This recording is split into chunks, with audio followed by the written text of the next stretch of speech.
Iran के खिलाफ जंग का सेकंड फेज कभी भी शुरू हो सकता है। अमेरिका शिया देश पर नेक्स्ट फेज के अटैक के लिए अपनी सैन्य तैयारी पूरी कर चुका है। अमेरिका के साथ इजराइल भी ईरान से अपना हिसाब बराबर करने के लिए उतावला हो रहा है। इजराइल को अमेरिका से भरपूर सैन्य मदद भी मिल रही है। तेल अवीव का बेन गुरियन एयरपोर्ट अमेरिकी रिफ्यूलिंग विमानों से भर चुका है। सिविलियन स्टैंड और रनवे पर करीब 60 रिफ्यूलर मौजूद हैं। साफ है, ईरान पर सैन्य दबाव बनाने की पुख्ता तैयारी हो रही है।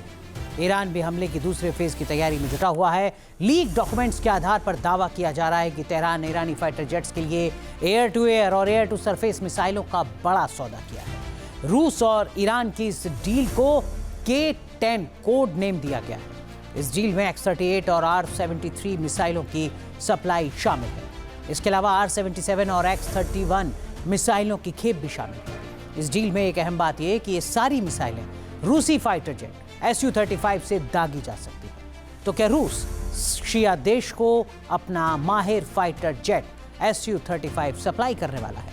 सुखोई Su-35 रूस का बेहद आधुनिक घातक और 4++ जनरेशन का मल्टी रोल फाइटर जेट है। इसे रूस के सुखोई डिजाइन ब्यूरो द्वारा डिजाइन किया गया है। ये विमान 2 शक्तिशाली सैटर्न AL-41 इंजन से लैस है। इसकी अधिकतम रफ्तार लगभग मैक 2.25 यानी करीब 2400 किलोमीटर प्रति घंटा है।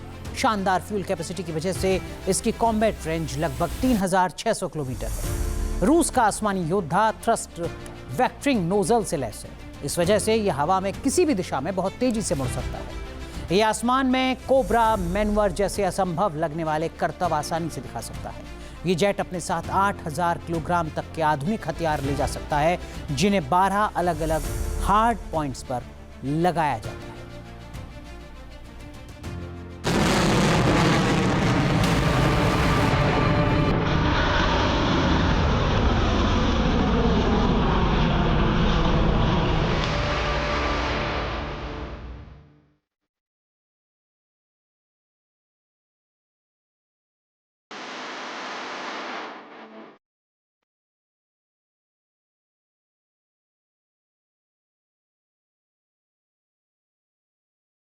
अमेरिका ने शिया देश के खिलाफ भीषण हमला करने की योजना को अमल में लाना शुरू कर दिया है।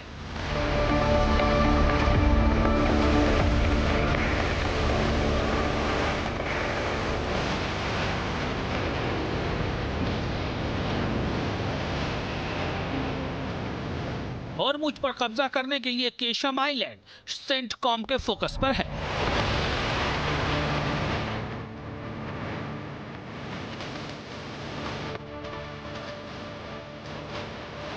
दावा तो यहां तक किया जा रहा है कि अमेरिका केशम द्वीप पर कब्जे के लिए बूट्स ऑन द ग्राउंड अंजाम दे सकता है, मतलब ग्राउंड ऑपरेशन भी कर सकता है। यूएसएस ट्रिपोली पर मौजूद मरीन कमांडोज को शायद यही मिशन सौंपा गया है।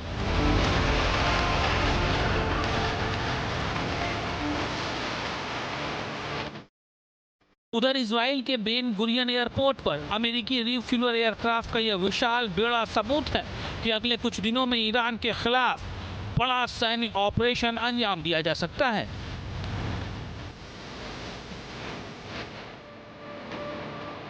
शिया देश को अमेरिका पर भरोसा नहीं है। यही वजह है कि उसने भी हमले के नेक्स्ट फेज की तैयारी को पुख्ता कर लिया है। ईरान का मिसाइल और ड्रोन जखीरा किसी भी हमले का जवाब देने के लिए पूरी तरह से तैयार है। न्यूयॉर्क टाइम्स की रिपोर्ट के मुताबिक अमेरिकी खुफिया एजेंसियों का मानना है कि ईरान ने अपनी 33 में से 30 मिसाइल साइट्स फिर से एक्टिव कर ली हैं। उसके पास अब भी करीब 70% मिसाइलों का भंडार मौजूद है।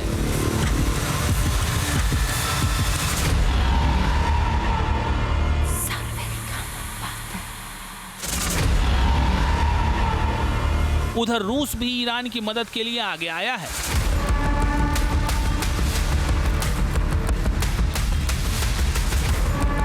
लीक दस्तावेजों के आधार पर अमेरिकी और इजरायली मीडिया दावा कर रहे हैं कि रूस की तरफ से तेहरान को अलग अलग रेंज की मिसाइलों की सप्लाई शुरू हो गई है।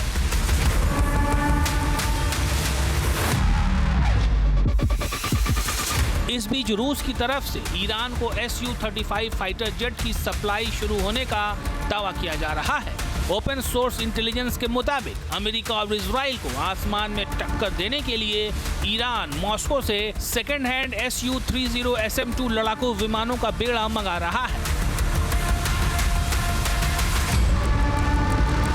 मतलब ईरान और अमेरिका दोनों देश युद्ध के नेक्स्ट फेज के लिए पूरी तरह से रेडी टू अटैक मोड में आ गए हैं।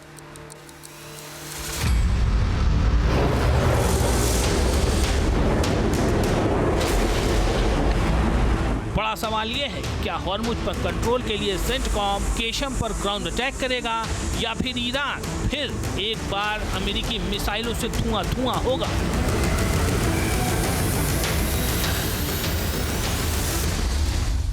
मिडिल ईस्ट में जंगी आहट के बीच कोरिया प्रायद्वीप से भी बारूदी शोले उठते दिख रहे हैं। दरअसल उत्तर कोरिया के तानाशाह किम जोंग उन ने न्यूक्लियर पावर्ड नेवी बनाने का ऐलान करके समंदर में बारूदी बवंडर उठा दिया है।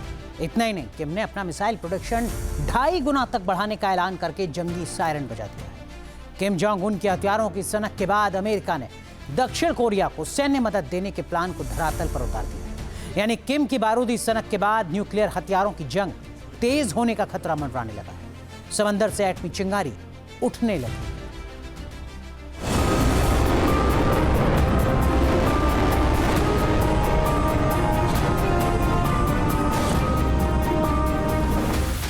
उत्तर कोरिया के तानाशाह किम जोंग उन की हथियारों के लिए सनक दुनिया से छिपी नहीं है।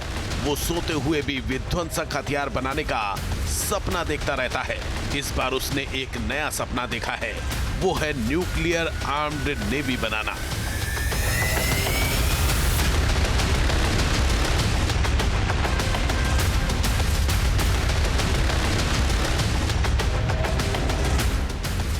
इसी सपने को हकीकत में तब्दील करने के लिए किम जोंग उन ने समुद्र की गहराइयों में छिपे सीक्रेट अंडर वाटर वेपन्स बनाने की योजना को अमली जामा पहनाना शुरू कर दिया है। किम के समंदर में आग लगाने की इस खतरनाक योजना से दुनिया में टेंशन बढ़ गई है। हथियारों की होड़ और तेज होने की आशंका जताई जाने लगी है। किम का विध्वंसक एक्शन, दुनिया की बड़ी tension.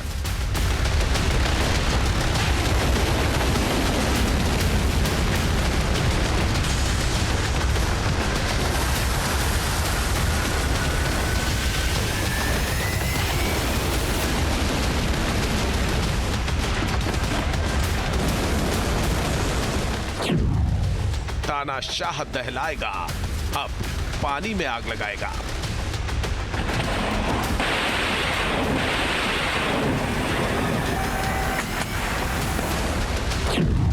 Secret under water plan, दुनिया होगी हैरान।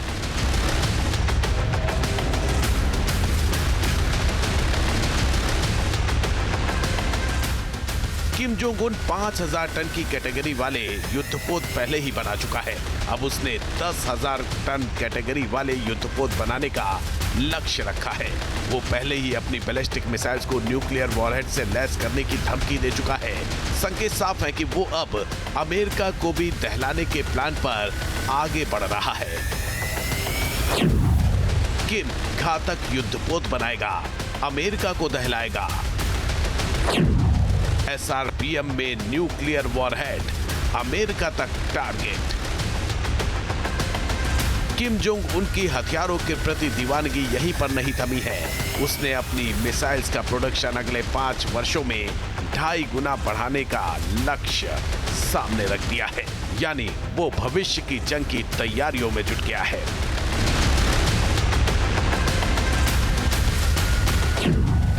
उत्तर कोरिया का जंगी एक्शन बढ़ाएगा मिसाइल प्रोडक्शन। अमेरिका को उत्तर कोरिया की तरफ से समंदर से उठ रहे खतरे का एहसास है, इसलिए उसने दक्षिण कोरिया को सामरिक रूप से और मजबूत बनाने की कोशिश तेज कर दी है। उत्तर कोरिया के खतरे से निपटने के लिए अमेरिका ने दक्षिण कोरिया को जॉइंट डायरेक्ट अटैक म्यूनिशन यानी JDAM प्रिसीजन बम और उससे जुड़े इक्विपमेंट की बिक्री को हरी झंडी दे दी है।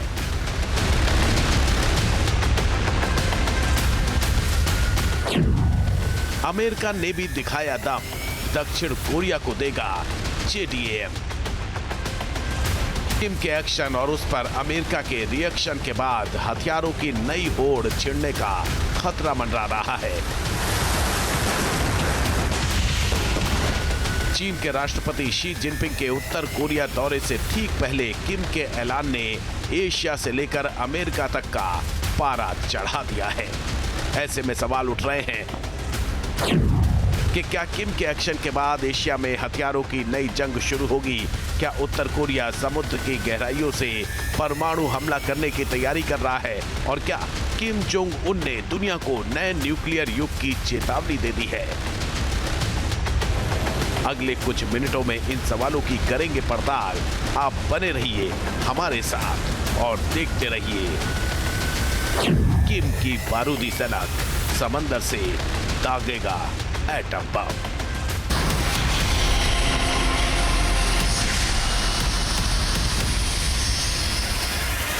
आपके मोबाइल पर तुरंत आएगी ब्रेकिंग न्यूज। स्क्रीन पर सबसे पहले दिखेगी बड़ी खबर। देश दुनिया की हर खबर एक जगह। अब आपके मोबाइल पर तुरंत फटाफट इंस्टॉल कीजिए न्यूज नेशन ऐप और रखिए खुद को अपडेट।